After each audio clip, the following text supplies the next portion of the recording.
से स्कूल की है मालूम का पर आपको? नसर स्कूल की नहीं, हैदराबाद पब्लिक स्कूल की नहीं, कॉन्वेंट की नहीं, ग्रामर की नहीं, अल्हम्दुलिल्लाह 95-97% लाने वाले बच्ची 13 साल ओवैसी स्कूल ऑफ एक्सीलेंस में पढ़ी है। अरे ये है हमारा काम, ये है हमारी कारकर्दगी। अरे और सुनो, बल्लागुड़े में हमारा कॉलेज है नसरीन उन्नीसा, 95% फिजिक्स में 60 out of 60, Sheikh Samira Begum zoology में 60 out of 60, Rasha Hashim physics में 60 आउट ऑफ 60, सीईसी में सनिया फातिमा कितने मार्क्स? 97%, नूरीन फातिमा सिविक्स में 99, अरेबिक में 99।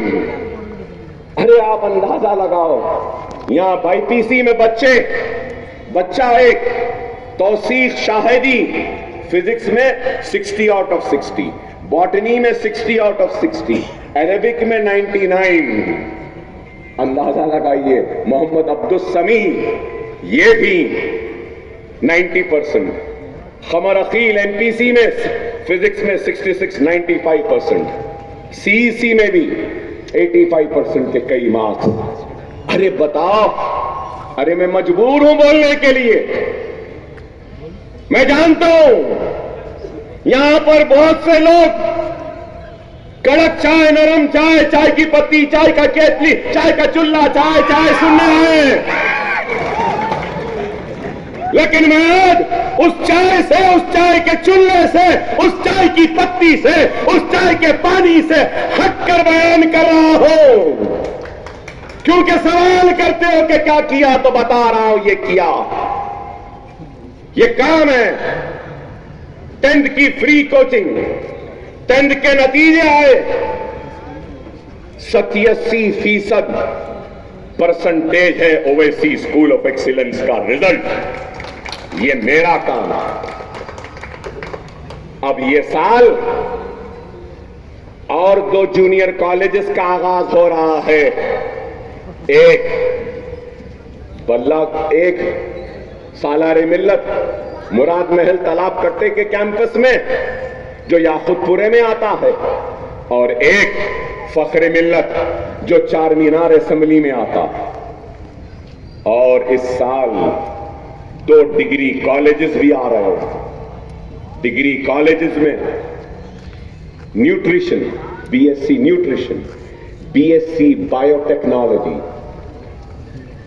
हम उसके बाद artificial intelligence, BCom computers, BCom accounts, BA, हर कोर्स का आगाज भी कर रहे हैं। इंशाअल्लाह आइंदा 5 बरस में दुनिया देखेगी 10th, इंटरमीडिएट और डिग्री में हर साल करीब 10,000 बच्चे यहां से कामयाब होकर निकलेंगे और अपने मुक़द्दर को अपने इल्म की ताकत से बनाएंगे। और दुनिया देखेगी, शायद मैं जिंदा ना रहूं, लेकिन दुनिया देखेगी, जो मेरी नजरें देख रही हैं कि वो दिन दूर नहीं है। इन पुराने शहर व हैदराबाद की गलियों से आईएएस निकलेगा, आईपीएस निकलेगा, आईएफएस निकलेगा, आईआरएस निकलेगा, डॉक्टर निकलेगा, इंजीनियर निकलेगा, साइंटिस्ट निकलेगा। अरे ये काम है, ये काम हम कर रहे हैं। लेकिन आज मैं पूछना चाहता हूं उन लोगों से जिन्होंने कभी अच्छे दिन का नारा दिया, इख्तिदार को हासिल किया, क्या अच्छे दिन आए? क्या 15 लाख आए? क्या 35 रुपये में पेट्रोल हो गया? क्या चावल 20 रुपये किलो मिल रहा है? क्या तरकारियां सस्ती हो गई हैं? क्या बर्फी मुफ्त मिल रही है? क्या पानी अच्छा मिल रहा है? क्या बैंक के खातों में 15 लाख आ गए? क्या नौकरियां मिल गई हैं? अरे अमृतकाल की बात करने वालों, मोदी को वोट देने वालों, क्या मेक इन इंडिया हो गया? क्या स्टैंड अप इंडिया हो गया? क्या स्टार्टअप इंडिया हो गया? क्या हुआ? कुछ भी नहीं, सिर्फ बातें और जबानी जमा खर्च, उसके अलावा कुछ भी नहीं हुआ। सिर्फ और सिर्फ वो दे दीजिए, लोगों को भड़काया गया और लोगों का इस्तेमाल किया नफरत के नाम पर। अरे आज आप बताइए, मेरा सवाल है, 2014 का मैनिफेस्टो था मिस्टर मोदी का, बीजेपी का, तो आप ये बताइए कि उन मैनिफेस्टो में से कितने वादों को आपने पूरा किया, कितने वादों को नहीं किया। 2019 में मैनिफेस्टो दिया, कितने वादे पूरे किए, कितने नहीं किए। क्या आज हो रही है तो सिर्फ नफरत की। इस मुल्क का सबसे बड़ा मसला क्या है? रोजी रोटी, और उसके बाद पानी, बिजली, रुपये के गिरती हुई कीमत, बंद होती हुई सनतें। इस मुल्क के हर शहरी को इस मुल्क के तरक्की का हिस्सेदार बनाना, क्या ये काम हो रहा है? रुपया आज गिर गया, 80 के ऊपर हो गया। लेकिन ये बात आप अंदाजा लगाइए, मैन्युफैक्चरिंग सेक्टर में 16 और 17 में 5 करोड़ 10 लाख नौकरियां थी। आज क्या है? 3 करोड़ है। 2 करोड़ 10 लाख नौकरियां चली गई। आज कितने ऐसे कितने लोग, 22 लोग 14 लाख करोड़ रुपया लेकर चले गए, डुबा दिए बैंकों को, और 13 लाख हिंदुस्तानी अपनी हिंदुस्तानी शहरियत को छोड़ दिए, दे दिए और दूसरे मुमालिक की शहरियत को हासिल कर लिए। इस पे बात नहीं होती। आज हजारों काबिल नौजवान अमेरिका के सिलिकॉन वैली में जा रहा है, या तो यूके जा रहा है या ऑस्ट्रेलिया जा रहा है।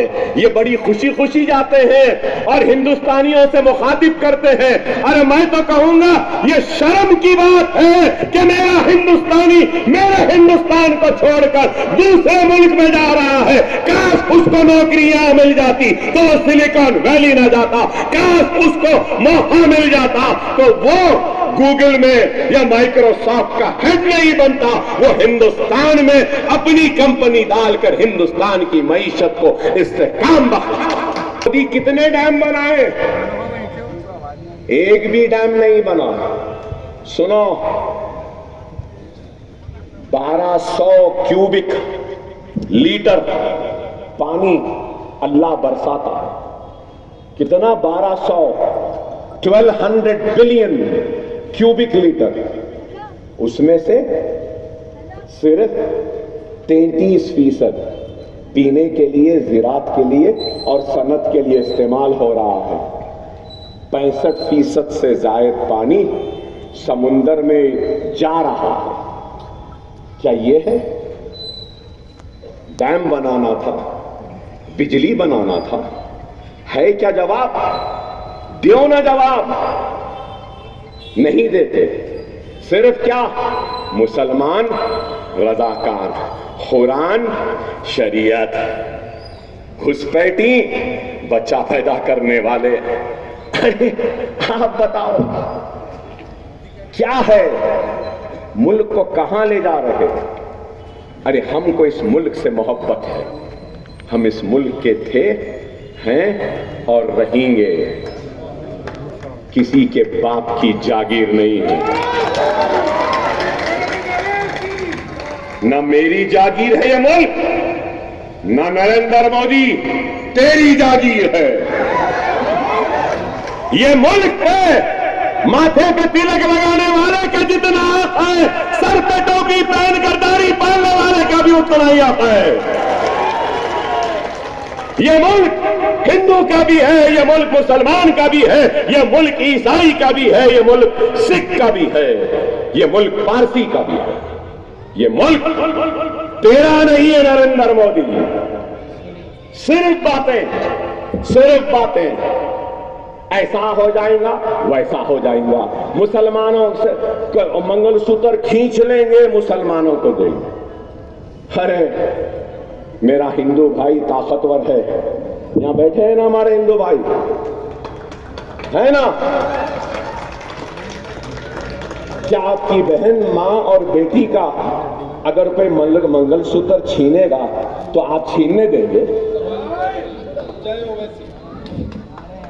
अरे इनको तो छोड़ दो, मेरी हिंदू बहन, हिंदू बहू और हिंदू बेटी खुद इतनी ताकतवर है कि वो अपने मंगलसूत्र की हिफाजत कर सकता है। और जब कभी भी कोई कमजोरी का शिकार मेरा हिंदू भाई, हिंदू बहन, हिंदू बेटी होगी तो अकबरुद्दीन ओवैसी और हम मुसलमान उसकी हिफाजत करेंगे, उसके हक को देंगे, उसके मंगलसूत्र को छीनने वालों को हम दौड़कर शिकस्त देंगे। ये है हम। तुम तो नफरत की बात करते हो। रुकिए, सियासत अकबर ओवैसी के घर की लौंडी है।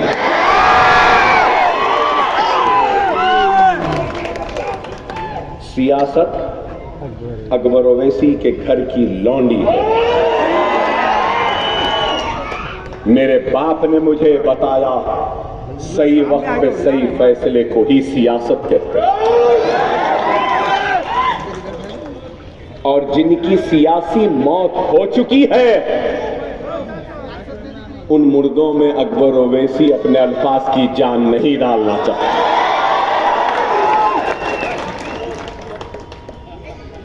नहीं डालूंगा। मैं कहता था ना, सालार भी कहते थे, मैं पहले भी कहता था, अरे चुड़ी का बच्चा नहीं हो, समझे? तुम जाल फेंकेंगे मैं जाल में आ जाऊंगा। नहीं, मैं जाल में आने वाला नहीं हूं। अरे बहुत भोंकने वाले भोंक रहे हैं, भोंकने दो, बोलने दो, हर एक का जवाब देना मेरी आदत नहीं है। अरे जब शेर और हाथी गुजरता है तो कुत्ते जरूर भौंकते हैं। 15 सेकंड गाड़ी भी आप रात में लेके भगाओ, मोटरसाइकिल 15 सेकंड सही है ना? तो क्या आप रुकते, पत्थर उठाते, मारते, जरा गेर चढ़ाए, जुर्र निकल गए। बस यही है। 15 अब वो अलग बात है कि ज़ईफ हो गया। कई चीजों का शौक था, कभी घड़ी का शौक था, तो कभी गाड़ी का था, तो कभी कपड़ों का था। अब नहीं रहा, अब नहीं रहा। मुखर्रिर की हैसियत से याद नहीं रखेगी, एक खादिम, एक खिदमतगुजार और इल्म से इनकलाब लाने वाला कहकर याद रखेगी। हिंदुस्तान की तारीख में मुखर्रिरीन तो बहुत आए, लेकिन खलम से इनकलाब लाने वाले बहुत कम आए। मैं वो खलम से इनकलाब लाऊंगा। अरे बोलना तो मुझे बहुत आता है, गूंगे नहीं है। अकबरुद्दीन ओवैसी में ऐसी ताकत है कि गूंगों के जवाब सही वक्त पे जवाब देंगे। जब वो कि तुमने कितने सनतों को चालू किया? अगर जवाब है तो दो, कितने शौचालय बनाए? जवाब है तो दो, हिंदुस्तान की मईशत को कितना तुमने बनाया है? कितना पानी लाया है? कितनी बिजली लाई है? अरे तुम्हारे पास जवाब नहीं है तो सिर्फ मुसलमान मुसलमान मुसलमान मुसलमान। इतने बड़े लीडर, बहुत बड़े लीडर, कल का चाय वाला, आज का वजीर आजम, बहुत बड़ा लीडर। अफसोस कि बीजेपी वालों को मोदी के नाम पे वोट नहीं मिल रहा, शाह के नाम पे वोट नहीं मिल रहा, योगी के नाम पे नहीं मिल रहा है। अब हद तो ये हो गई कि भगवान राम भी नाराज है और राम के नाम पे भी वोट नहीं मिल रहा है, तो अब ओवैसी ब्रदर्स के नाम पे वोट लेना चाहते हैं। वाह रे वाह, क्या गिरावट है!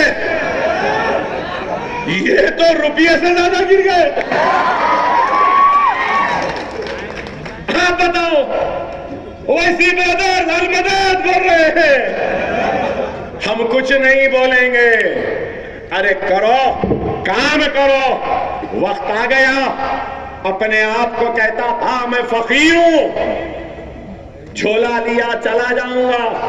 ओहो क्या फकीर है, देखो 10 लाख का सूट पहनता है, ऐसा फकीर है। महंगी महंगी ऐनकें पहनता है, ऐसा फकीर है। दिन में 4-4 जोड़े कपड़े बदलता है। और क्या कहता है, क्या है बोलो, आप खुद अंदाजा लगाओ क्या है। नरम चाय, इतना बीफ के नाम पे मार रहे थे, पीट रहे थे, लोच रहे थे, सब कुछ कर रहे थे। उन गौ रक्षकों को भी इसने नहीं छोड़ा। आज ये भी इनसे नाराज है। क्यों? बीफ एक्सपोर्टर से इलेक्टोरल बॉन्ड्स में पैसा लिया। आप अंदाजा लगाओ, प्लास्टिक सर्जरी, वाहन, गाड़ी, सब था बोल रहे। आप बताओ, अरे हमको आज क्या होना है? अरे आज मैं कहना चाहता हूं, मिस्टर मोदी, तुम काम बताओ, कारकर्दगी बताओ, हिंदू मुसलमान को लड़ाओ नहीं।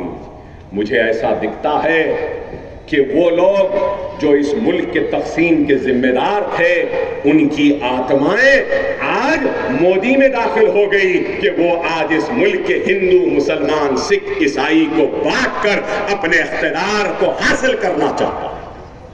हम लोगों को बांटकर इख्तिदार को हासिल नहीं करेंगे, हम मोहब्बत के साथ करेंगे। आज आपको, हमको एक होना है। अपनी आवाज, मजलिस है, मजलिस को मजबूत करना है। मजलिस काम कर रही है और बैरिस्टर असदुद्दीन ओवैसी काम कर रहे हैं।